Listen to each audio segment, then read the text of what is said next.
बिस्मिल्लाहिर्रहमानिर्रहीम। अस्सलाम वालेकुम। ये पार्ट 48 है। आज हम आपके लिए किताब ला रहे हैं कलंदर ज़ात। ये एक मुकम्मल किताब है। आवाज तालिया मुसन्निफ अमजद जावेद। किताब 1874 सफ़ात पर मुश्तमिल है।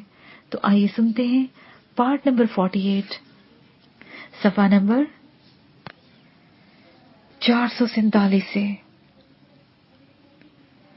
अगर मर्द के बच्चे हो तो यहीं रुक जाना, भागना नहीं। ओह, ये तुम हो बानीता? उसने भारी आवाज में यूं कहा जैसे वो उसे अच्छी तरह जानता हो। हाँ, मैंने आखिर तुम्हें बिल से निकाल ही लिया ना चूहे, उसने तंजिया लहजे में कहा। और तुम किसी हारज तथा कुतिया की तरह छुपकर भौंक रही हो। आपने पीछे कितने कुत्ते लगाकर लाई हो? वो सारे हिजड़े हैं जो छुपे बैठे हैं। सिर्फ मैं ही हूँ हिजड़े? तेरी चुनौती पर आई हूँ। मैं तुम्हें चंद लम्हे देती हूँ। भाग सकते हो तो भाग जाओ और साबित कर दो कि तुम हिजड़े नहीं हो। हरामी की औलाद, वरने मैं तुम्हारे सामने आ रही हूँ। ओह, आओ, तेरा दीदार जरूर करूंगा। आ जाओ, आज रात तेरे साथ ही सही, उसने घटिया अंदाज में कहा और इधर उधर देखने लगा। तभी वानिता ने फोन बंद कर दिया और सरगोशी के अंदाज में कहा, मैं निकलती हूँ। अगर वो फायर करे तो उसका असला जिंदा पकड़ना है। ओके, मैंने कहा और उसे निशाने पर रख लिया। ओ, जा रही हूँ, ये कहकर वो बोगी से नीचे उतर गई। वो तेजी से आगे बढ़ गई। उनके दरमियान चंद फुट का फासला रह गया। तब उस नौजवान ने अपना पिस्टल अपनी पतलून की जेब में रख लिया। तभी वानिता ने भी वैसा ही किया। दोनों आमने सामने आ चुके थे। तभी वो नौजवान बढ़ा और उसे अपने शिकंजे में लेने के लिए लपका। वानिता ने जोर से घोंसा उसके मुंह पर दे मारा। उसके साथ ही उनमें फाइट शुरू होगी। बिलाशुबा वो नौजवान फाइट में माहिर मालूम होता था। वानिता अगर बच रही तो सिर्फ अपने फुर्तीले बदन की वजह से। उसने जोर से खड़े हाथ वानिता के कंधों पर मारे। वो बैठती चली गई। तभी उसने नौजवान की टांगों के दरमियान अपना घुटना मारा। वो दोहरा हो गया। ये लम्हा उसने जाया नहीं जाने दिया और दोनों हाथ बांधकर उसकी गर्दन पर मारे। वो टकराता हुआ ट्रैक के दरमियान गिर गया। तभी उसने पिस्टल निकालकर उसके सर पर रख दिया। अब मेरा वहां बैठना फजूल था। मैं तेजी से उनके सर पर जा पहुंचा। मेरे अंदर जोश मार रहा था। चंद लम्हे पहले देखा हुआ मंजर मेरा खून खोल रहा था। मैंने जाते ही उसे कॉलर से पकड़कर उठाया और सर्द लहजे में पूछा, बाकी सारा शौक किसी दूसरी जगह जाकर पूरा करेंगे। ये कहकर मैंने पूरी कुव्वत से अपनी कोहनी उसकी कनपटी पर दे मारी। वो अगले ही लम्हे साकत हो गया। मैंने उसे कांधे पर उठाया और सवालिया निगाहों से वानिता की तरफ देखा। वो एक तरफ चल पड़ी। तकरीबन 100 गज के फासले पर वो रेलवे लाइन के साथ एक तरफ उतर गई। वहां कूड़ा करकट का ढेर लगा हुआ था जिससे ताफुन उठ रहा था। उसने करीब ही एक 4 व्हील जीप खड़ी थी जिसमें से 2-3 बंदे बैठे हुए थे। उसने उस नौजवान को उस जीप में फेंका तो वो चल पड़ी। नजरों से ओझल होते ही वानिता को जैसे होश आ गया। वो तेजी से बोली, चल अब निकले। ये कहते हुए वो रेलवे ट्रैक की जानब चल पड़ी। मैं उसके साथ था। हम चंद कदम के फासले पर मौजूद ट्रैक के सामने आगे चलते जा रहे थे। तभी हमें अपने पीछे भागते हुए कदमों की आवाज सुनाई दी। मैंने मुड़कर देखा। 8-10 लोग भागते हुए आ रहे थे। उन सब की निगाहें हम पर जमी हुई थी। तभी वानिता तेज आवाज में बोली, दिलजीत भागो।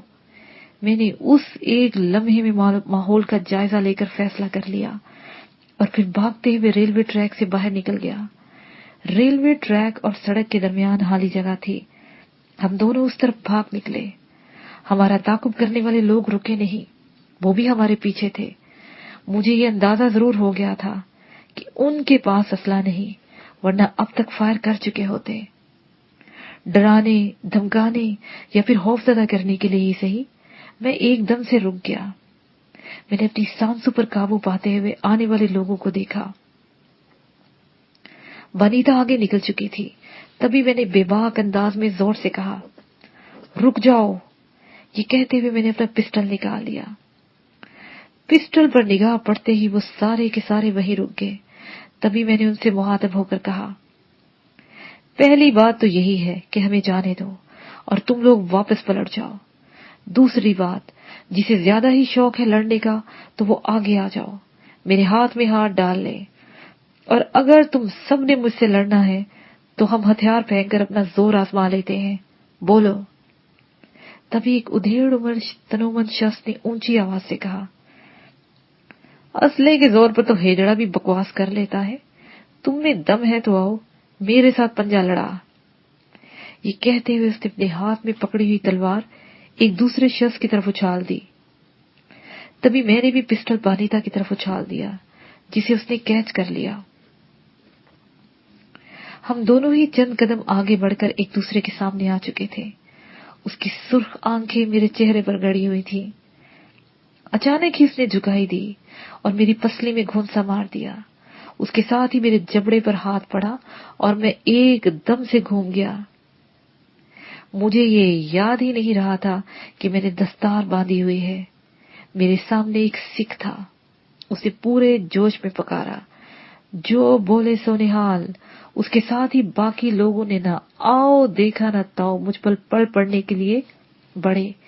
एक तरफ जहां मेरे जहन में आया कि वनीता भी सिख है, वो सिखी की मदद करेगी, लेकिन मेरी निगाहों के सामने चंद लम्हे पहले का मंजर फिर गया। एकदम से मौत की तरफ ले जाती दर्द भरी कराहें गूंजी।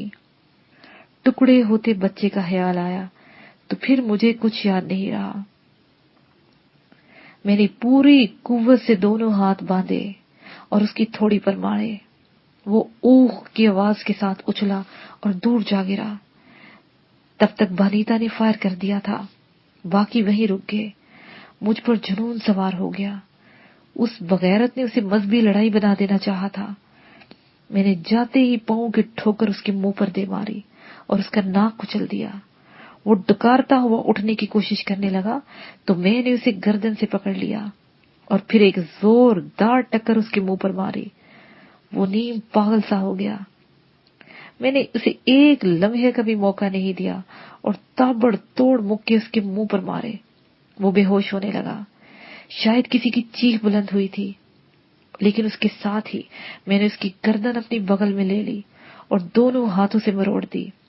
चटाह की आवाज आई और उसकी गर्दन की हड्डी टूट गई। मैंने उसे छोड़ा तो वो यूं गिरा जैसे कटा हुआ दरख्त गिरता है। तभी मैंने बाकियों को देखा और उन्हें अपनी जानब आने का इशारा किया।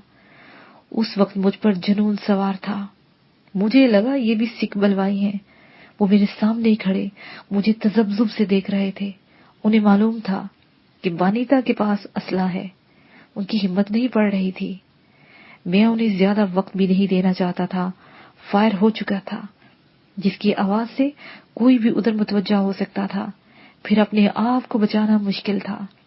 इसलिए मैंने एक जस्त लगाई और वनीता के पास जा पहुंचा। उससे अपना पिस्टल लिया जिस पर साइलेंसर लगा हुआ था। मैंने पिस्टल उनकी तरफ सीधा ही किया था कि वो पलटे और भाग खड़े हुए। उस शख्स की लाश वहीं पड़ी रह गई, जो गर्दन की हड्डी टूट जाने के बायस कुछ देर पहले ही मर गया था। मैं यही देख रहा था कि वनीता ने तेज आवाज से कहा, निकलो यहां से। उसके यूं कहने पर मैंने इधर उधर देखा और उसके पीछे तेज तेज कदमों से चलता चला गया। हम दोनों एक मसरूफ सड़क पर आ गए। सामने ही ऑटो रिक्शा खड़ा था। हम इस पर बैठ गए। वनीता ही उसे मल्टीप्लेक्स सिनेमा के बारे में बताया तो वो चल पड़ा। तकरीबन 20 मिनट की मुसाफत के बाद हम वहां पहुंच गए। मैं बाहर ही खड़ा रहा। वो टहलती हुई अंदर गई और पार्किंग से कार निकाल लाई। मैं सुकून से बैठा तो वो चल दी। अगर आज मेरे पास बगैर साइलेंसर के पिस्टल ना होता तो मामला गड़बड़ हो जाता। वो लोग भागने वाले नहीं थे। उस फायर ने उन्हें दहशतज़दा कर दिया। मान लिया कि ऐसा ही हुआ होगा। मगर ये बताओ कि उस हीरो को क्या करना है जिसे जिंदा पकड़ा है? मैंने पूछा तो वो पुरसुकून अंदाज में बोली, हम उधर ही जा रहे हैं। मुमकिन है रात उधर ही गुजर जाए। ओके, अब ध्यान से ड्राइविंग करना, मैंने कहा और यूं ही इधर उधर देखने लगा। मुझे किसी ताक़ुब का एहसास तो नहीं था, बस यूं ही मोहतात था। वो आम सी सड़क थी जिस पर फुटपाथ नहीं था। इससे हम शहरा पर चढ़े ही थे कि हमारे साथ दो कारें जुड़ गईं। चंद लम्हे तो मुझे एहसास ना हुआ, जब उनके तेवर देखे तो समझ गया वनीता हमारा ताक़ुब हो रहा है। मुझे भी लगा मैं रफ्तार बढ़ा रही हूं और रश में न जाना। मैंने उसकी बात काटते हुए कहा, लफ्ज अभी मेरे मुंह में ही थे कि एक कार ने हमें साइड मारी। वो साइड दबाकर हमें रोकने की कोशिश करना चाह रहा था, जबकि ये उसने बहुत जल्दी कर दिया था। उनकी एक और कार हमारे आगे होती तो ये गुर आजमाया जा सकता था। वो रफ्तार बढ़ाती चली जा रही थी। वनीता ड्राइविंग में काफी माहिर लग रही थी। वो गाड़ियों के दरमियान से जिगजैग करती हुई निकल रही थी। ये बहुत खतरनाक अंदाज था। सामने चौराहा था। जैसे ही वो दाएं तरफ मुड़ी, वहां से दो मजीद गाड़ियां हमारे पीछे लग गईं। मैंने सूरत-ए-हाल की संगीनी का एहसास करते हुए वनीता से कहा, इन्हें डाज दे लोगी या कुछ करें? क्या करोगे? उसे तेजी से पूछा। कुछ भी, लेकिन तमाशा लग जाएगा। मैंने इन गाड़ियों को तेजी से देखते हुए कहा। वो मुसलसल हमारी साइड दबा रही थी कि एक गाड़ी के आगे आने की कोशिश में थी। कुछ भी करो, वो हमें रोक रहे हैं, उसने सामने देखते हुए हज़ियानी अंदाज में कहा। तुम ड्राइविंग पर ध्यान रखना। ये कहते हुए मैंने पिस्टल का बुलेट मारा और वनीता वाली खिड़की में से उस कार के ड्राइवर का निशाना ले लिया जो साइड दबा रहा था। ठक की आवाज के साथ फायर हुआ तो वो कार एकदम से पीछे रह गई और फिर कई गाड़ियां लगने की आवाजें आईं। टायर चिरचिराए, हॉर्न बजे और शोर मच गया। वनीता ने साइड साफ देकर गाड़ी दाएं तरफ की तो मैंने आगे जाने वाली गाड़ी के टायर का निशाना ले लिया। ये रिस्क था। एक धमाका हुआ और कार लड़खड़ाती हुई सड़क किनारे एक तरह से जा लगी। चंद लम्हों में वो पीछे रह गई। हमें ये कार छोड़ना होगी, वनीता तेजी से बोली। छोड़ दो, मैंने कांधे झुकाते हुए कहा। नई गाड़ी आने तक हमें कहीं रुकना ही नहीं, छुपना भी होगा। ये इन्हीं के आदमी हैं जिसे हमने अगवा किया है। उसका इतना बड़ा गैंग है? मैंने पूछा। बाद में बताऊंगी। ये कहकर उसने कार सड़क किनारे खड़ी की और मुझे बाहर निकलने का इशारा करके ड्राइविंग सीट से बाहर आ गई। हम भागते हुए अंधेरे में चले गए, जिसे बहरहाल अंधेरा नहीं कहा जा सकता था। वहां इलेक्ट्रिक पोल की रोशनी बहुत कम थी। सामने ही दो बिल्डिंगों के दरमियान एक छोटी सी सड़क थी। हम इसमें दाखिल हो गए। हम तेज कदमों से चलते चले जा रहे थे। काफी आगे जाकर एक छोटा सा चौराहा था। वहां अच्छी हासी वीरानी थी। हम उससे भी आगे निकल गए। वो सड़क एक रिहायशी इलाके के बाजार में जा खुली। तंग सा रिवायती बाजार था। कार से निकलकर यहां तक आने तक वनीता अपने सेल फोन से कई बार बात कर चुकी थी, जिससे मुझे कोई दिलचस्पी नहीं थी। हम इस बाजार में दाखिल होकर कदरे पुरसुकून अंदाज में चलते चले गए। वो एक निस्बतन बड़ी सड़क पर खत्म हुई। सामने ही एक स्याह कार खड़ी थी। वनीता भागती हुई इसमें सवार हो गई। मैं इसके पहलू में आ बैठा। हमारे सफर का एख्तिताम एक ऐसे इलाके में हुआ जो अभी ज़ेरे तामीर था। वो किसी कंपनी की हाउसिंग कॉलोनी थी, जिसमें छोटे छोटे 2 मंजिला घर बन रहे थे। वो काफी वसी इलाका था, जिसमें बड़े घर भी थे।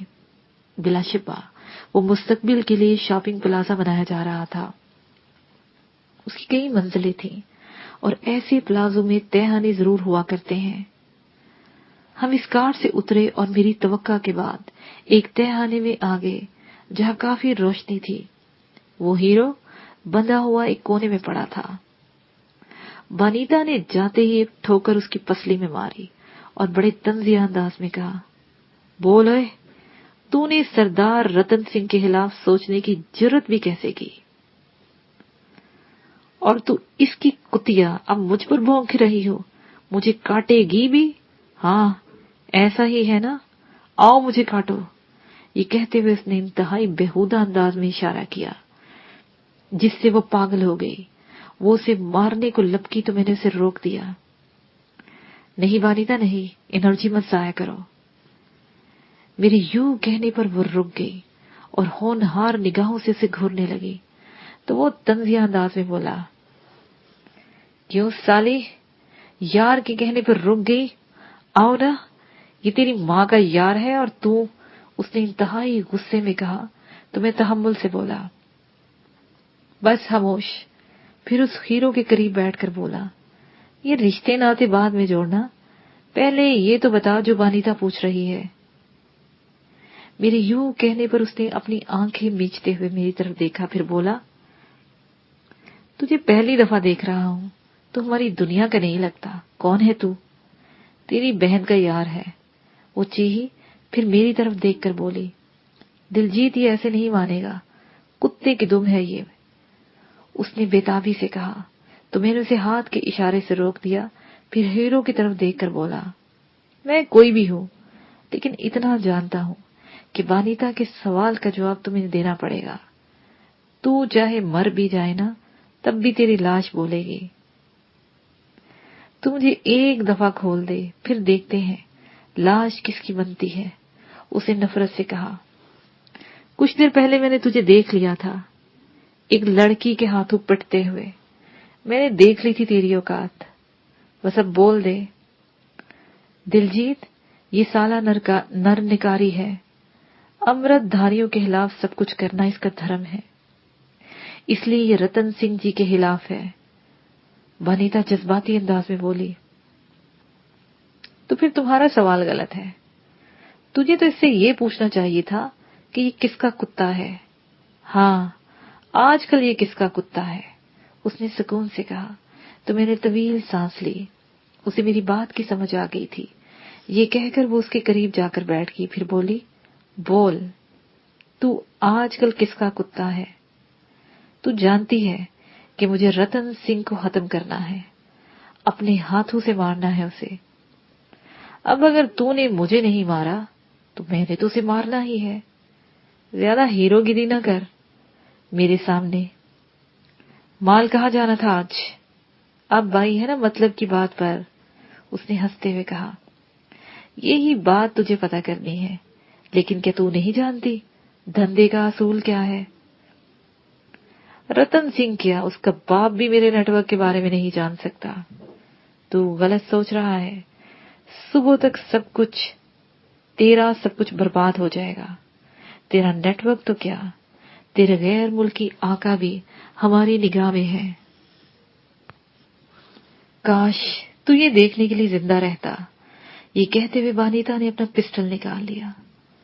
बहुत कम लोग मौत की आंखों में आंखें डाल सकते हैं। जैसे ही बुलेट लगने की आवाज आई, उसे चौंक कर देखा, फिर तेजी से बोला, जब तुझे सब कुछ इल्म है तो मेरे साथ ये ड्रामा क्यों? मुझे वही शेड में क्यों ना गोली मार दी तूने? हाँ, अब आया है ना तू लाइन पर। वनीता चहकी, तू भी ये बात जानता है कि अमृतसर में तेरे जितने ठिकाने हैं, तेरा सारा नेटवर्क मैं जानती हूँ। और मरने से पहले तो ये जान लेगा कि अगले 24 घंटों में वो सब मेरे होंगे। तेरा वो असला, तेरी वो मनशियात हमारे लोगों पर इस्तेमाल होने वाली थी, अब वो तुम्हारे लोगों पर होगी। ये सिर्फ तेरी बकवास है।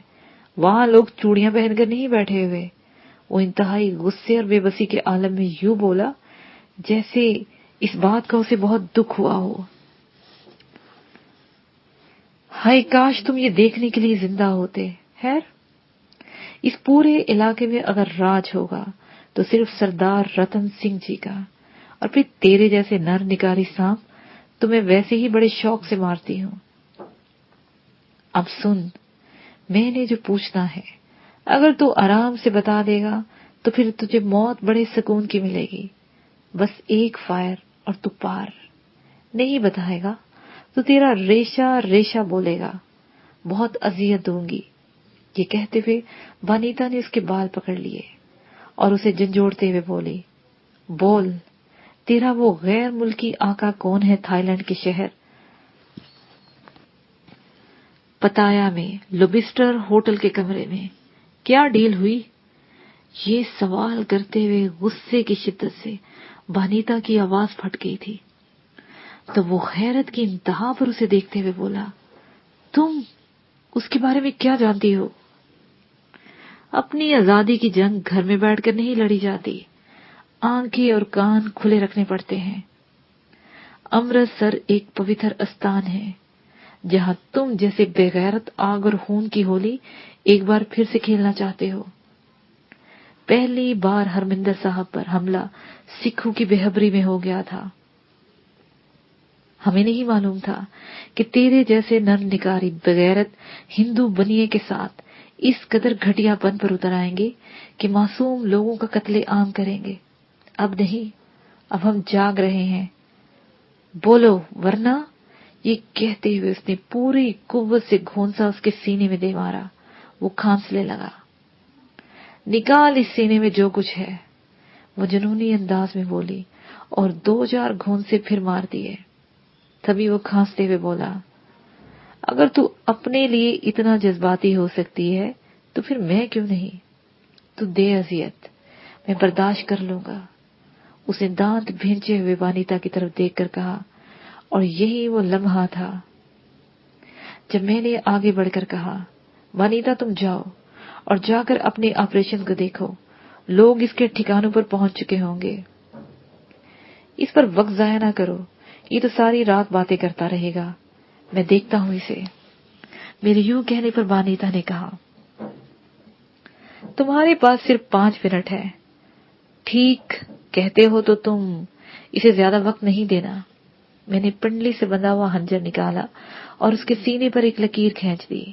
خون کی دھار سے خنجر کی نوک لتھڑ گئی.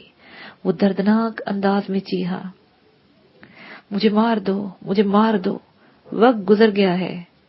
میں نے اس کی آنکھوں میں دیکھتے ہوئے کہا. پھر خنجر کی نوک اس کے گال میں چبو دی. وہ تڑپنے لگا.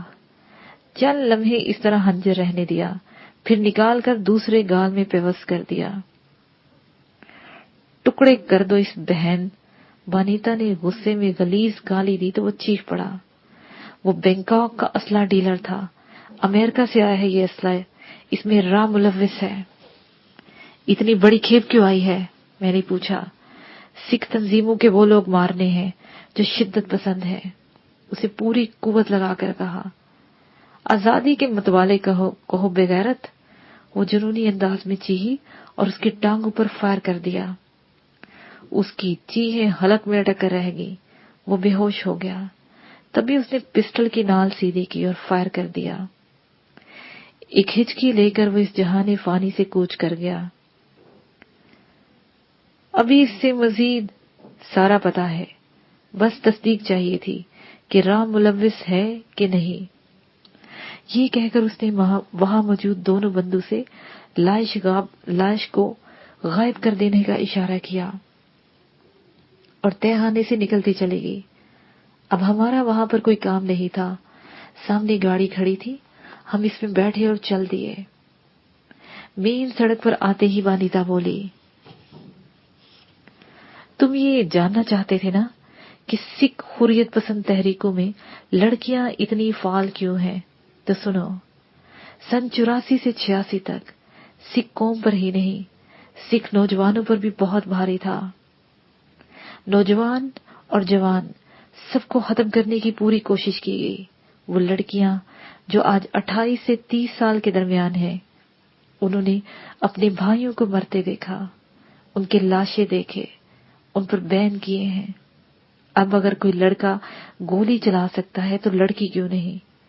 میں نے اپنے بھائیوں کے لاشیں خود دیکھے ہیں جنہیں انڈین فورس نے مارا، ان بغیرت نرکاریوں کی سازش کی وجہ سے. لیکن نسل آگے بڑھانے کے لیے بچے کون پیدا کرے گا؟ میں نے سنجیدگی سے پوچھا. بہت ہے، اور پیدا ہو رہے ہیں۔ پہلے یہ خیال تھا کہ بنیے کا بیٹا پیدا ہوتا ہے تو ایک نئی دکان کھل جاتی ہے، اور جٹ کے گھر میں بیٹا پیدا ہوتا ہے تو زمین تقسیم ہو جاتی ہے۔ اب ایسی سوچ نہیں ہے۔ اپنا وطن خالصتان ہوگا تو زمین بھی اپنی ہوگی۔ اس نے بے حد جذباتی لہجے میں کہا۔ تو میں نے پوچھا، تمہیں نہیں لگتا کہ یہ تحریک سازشوں میں گری ہوئی ہے؟ سازشیں کب اور کہاں نہیں ہوئی دلجیت؟ ہماری صفوں میں بھی کئی ایسے لوگ ہوں گے جو ہماری خبر اپنی آقاؤں کو دیتے ہوں گے، جیسے ہمارے لوگ ہمیں راہ کی خبر دے دیتے ہیں۔ تم شاید تصور بھی نہیں کر سکتے جس قدر ہماری نسل کشی یہاں کی گئی ہے۔ خیر، ہم نے تو لڑنا ہے، اپنا وطن حاصل کرنے تک لڑتے رہیں گے، اس نے کہا اور پوری توجہ سڑک پر لگا دی۔ حویلی پہنچنے تک ہمیں تقریباً نصف گھنٹہ لگ گیا۔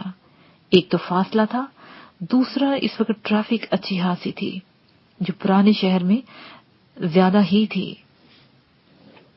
پورچ میں گاڑی رکتے ہی وہ بولی، دلجیت تم چلو اپنے کمرے میں، وہی آتی ہوں، میں ذرا فریش ہو جاؤں اس وقت تک، اس نے کہا اور اپنا سیل فون نکالتی ہوئی آگے بڑھ گئی۔ اس وقت تک میں فریش ہو کر بیڈ پر پڑا ٹی وی دیکھ رہا تھا۔ وہاں پر کسی قسم کی کوئی خبر نہیں تھی۔ اب یہ تو ممکن نہیں تھا کہ پولیس یا دیگر فورسز کو معلوم نہ ہو۔ ریلوے شیڈ میں اتنا بڑا ہنگامہ چھپ نہیں سکتا تھا۔ میں یہی سوچ رہا تھا جبکہ میری نگاہیں ٹی وی سکرین پر تھی کہ وانیتا اندر داخل ہوئی۔ اس نے سلیو لیس ٹی شرٹ کے ساتھ شارٹس پہنے ہوئے تھی، پاؤں میں بلیک کلر کی ہلکی سی چپل تھی۔ یوں لگ رہا تھا جیسے یہ لڑکی بیڈ پر پڑے پڑے تھک گئی ہے اور اکتاہٹ دور کرنے کے لیے اٹھ کر آ گئی ہے۔ وہ بڑی بے تکلفی سے میرے ساتھ بیڈ پر آ کر بیٹھ گئی تو میں نے اپنی سوچ کا اظہار کر دیا۔ یہ خبر ٹی وی چینل پر تو کیا، کسی اخبار میں بھی نہیں آئے گی۔ شاید تمہیں معلوم نہیں کہ جس کام میں راہ ملوث ہو اور وہ خبر نہ دینا چاہیں تو وہ عوام تک نہیں پہنچتی۔ ہم نے جو کچھ کیا وہ تو کچھ بھی نہیں، اس کے علاوہ بہت کچھ ہو چکا ہے۔ کیا ہو چکا ہے؟ میں نے پوچھا۔ ہماری ہی طرح 4 گروپ اور تھے جنہوں نے اس نیٹ ورک کے اڈوں کو تباہ کیا ہے۔ بہت سارا اسلحہ ہاتھ لگا ہے جو اب تک امرتسر سے باہر نکل چکا ہوگا۔ ہمارے 6 بندے کام آ گئے ہیں اور لگتا ہے ایک آدھ اور جائے گا، بہت زخمی ہے وہ۔ یہ ہم ہی خوش قسمت ہے کہ ہمیں کچھ نہیں ہوا۔ اس نے یوں کہا جیسے وہ کسی ٹورنامنٹ کے بارے میں بات کر رہی ہو۔ تب میں نے ہنستے ہوئے کہا، میں جو تمہارے ساتھ تھا اس لیے تمہیں کچھ نہیں ہوا۔ بے شک تو ساتھ تھا، تیرے نشانے بازی بڑی کمال کی ہے دلجیت۔ رتن بابو یوں ہی اپنے گرد رتن نہیں رکھتا، اس میں کچھ ہوتا ہے تبھی تو وہ اسے قریب آنے دیتا ہے۔ میں نے جان لیا ہے کہ تم میں بہت کچھ ہے، اس نے ہمار آلود نگاہوں سے میری طرف دیکھتے ہوئے کہا۔ آخری لفظوں میں اس کے چہرے پر اچھی خاصی سرخی آ گئی تھی۔ اتنا بڑا ہنگامہ ایک ہی رات میں نے اس کا دھیان کسی دوسری طرف لگاتے ہوئے کہا، ایک ہی رات میں۔ دراصل ان کی فیلڈنگ تقریباً 3 ماہ سے جاری ہے۔ شری جرنیل سنگھ بھنڈاوالا کے مشن کو زندگی دینے کے لیے بہت کام ہو رہا ہے۔ اسے بہت زیادہ خفیہ نہیں رکھا جا سکتا تھا، آخر عوام میں بات لانی تھی۔ اب اس بار راہ کو معلوم ہونا ہی تھا۔ انہوں نے بھی اپنی پیش بندی کی ہے اور یہ فقط اسلحہ اکٹھا کرنے کی حد تک نہیں ہے۔ ہر کوئی اپنی اپنی جگہ کام کر رہا ہے، غیر ملکی لوگ اس میں ملوث ہیں۔ انہوں نے تو اپنا اسلحہ فروخت کرنا ہے، صرف پیپسی کوکا کولا کی اجازت مانگنے کے لیے بھارت کو انہوں نے بہت کچھ دیا، تو پھر اسلحے کی بڑی مارکیٹ ہے۔ خیر، ایسے میں تمہاری آمد کے بارے میں معلوم ہوا تو ایک دم سے پلان آسان ہو گیا۔ ہمیں ماہر نشانہ باز چاہیے تھا، وہ مل گیا، اور وہ مشکل ترین ٹارگٹ آسانی سے مل گیا۔ اور یہ کہتے کہتے وہ پھر رکی اور بدلے ہوئے لہجے میں بولی، और अब तुम मेरे पास हो। वो तो हूं, अब तेरे पास, लेकिन ये प्लान कैसे किया? मैंने यूं ही बात बढ़ाई। असल में रेलवे शेड वाला मरकज था, वही सबसे अहम था। हम सिर्फ दोनों वहां पर नहीं थे, हमारे इर्द गिर्द लोग थे। जैसे ही हम हीरो को अगवा कर लेते, उन्होंने इस जगह पर धावा बोल दिया। उनके सारे बंदे हमारी तरफ मुतवज्जा हो गए थे। तुम खुद सोचो, अगर माहिर निशानेबाज न होता तो सूरत हाल क्या होती? बहुत ज्यादा फायरिंग होना थी और बंदे बहुत जाया होना थे। फिर जब उनकी गाड़ियां हम पर चढ़ गई थी, उसने सोचते हुए कहा, तो मैंने पूछा, और किस तरह काम हो रहा है? मसलन फिल्मों के जरिए पंजाबी कल्चर बल्कि सिख सकाफत को सामने लाया जा रहा है।